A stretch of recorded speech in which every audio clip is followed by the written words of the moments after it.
வணக்கம் நண்பர்களே. இன்னைக்கு ஒரு ரொம்ப முக்கியமான விஷயம், முக்கியமான டாபிக் பேச போறோம். என்னன்னா, நம்ம ஹைவேஸ் கார் எடுத்துட்டு போம்போது, தயவு செய்து நல்ல பில்ட் குவாலிட்டிஸ் இருக்க காரா எடுத்துட்டு போங்க.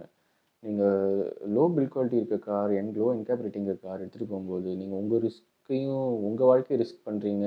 உங்கள நம்பி இருக்க ஃபேமிலி வந்து ரிஸ்க் பண்றீங்க. தயவு செய்து வந்து ஆ அ நல்ல பில்ட் குவாலிட்டி இருக்க கார மட்டும் ஹைவேஸ்க்கு எடுத்துட்டு போங்க.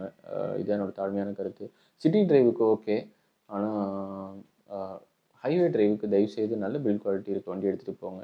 என்ன ரீசன் சொல்றேன்னா, ரீசென்ட்டா ஒரு சம்பவம் நடந்தது. ஒரு ஃபேமிலி ஆல்டோல வந்து ஒரு ஃபேமிலி வந்து ட்ராவல் பண்ணி வந்துட்டுருக்காங்க நைட் டைம்ல. ஸோ ஃபேமிலி ஹஸ்பண்ட், ஒய்ஃப் 2 குழந்தைங்க ஆல்டோல வந்துட்டுருக்காங்க. அப்ப எதிர்த்த பார்த்தீங்கன்னா, ஒரு இனோவா கார் ஒரு பொண்ணு ஓட்டிட்டு வந்திருக்கா. ஆ அவ நைட் டைம்ல அவளும் வந்து அ சரியா பார்க்கலையா என்னன்னு தெரியல. இந்த வண்டி மேல மோதிட்டா. இந்த வண்டி மேல மோதுனோனே என்ன ஆச்சு, அந்த 4 பேரும் ஸ்பாட்லயே இறந்து போயிட்டாங்க. அந்த குழந்தைங்க, அந்த கணவன், மனைவி 4 பேருமே தவறிட்டாங்க. ஆ இது நியூஸ் படிக்கும்போதே எனக்கு ரொம்ப வருத்தமா இருந்தது.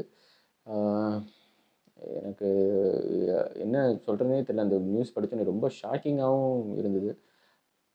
அதனால தயவுசெய்து வந்து நல்ல பில்ட் குவாலிட்டியா இருக்க வண்டிய மட்டும் ஹைவே கொண்டு போங்க. லோ பில்ட் குவாலிட்டியா இருக்க வண்டிஸ் ஹைவேஸ் கொண்டு போகாதீங்க. உங்க ஃபேமிலியும் ரிஸ்க் கொண்டு பண்ணாதீங்க. ஸோ இப்போ நம்ம ஹைவேஸ்ல டிரைவ் பண்ணும்போது பார்த்தீங்கன்னா, நம்ம மட்டும் டிரைவ் பண்றதில்ல. நம்மளோட மத்தவங்களும் டிரைவ் பண்ணுவாங்க. ஸோ எல்லாரும் கரெக்ட்டா டிரைவ் பண்ணுவாங்கன்னு நம்மளால சொல்ல முடியாது. ஸோ நிச்சயமா வந்து ஒரு நல்ல பில்ட் குவாலிட்டி கார் நீங்க ஓட்டும்போது, ஓரளவு அ ஓரளவு என்ன முக்காவாசி பல பிரச்சனைகள் நீங்க தவிர்க்கலாம். ஸோ ஒரு கார் வாங்கும்போது என்கேப் ரேட்டிங் பாருங்க. தயவுசெய்து பாருங்க. Safety is always above everything. So சேஃபா டிரைவ் பண்ணுங்க. ரெஸ்பான்சிபிளா டிரைவ் பண்ணுங்க. இந்த வீடியோ ஒரு விழிப்புணர்வுக்காக தான் நான் உங்களுக்கு ஷேர் பண்றேன். ஆ நன்றி. வணக்கம்.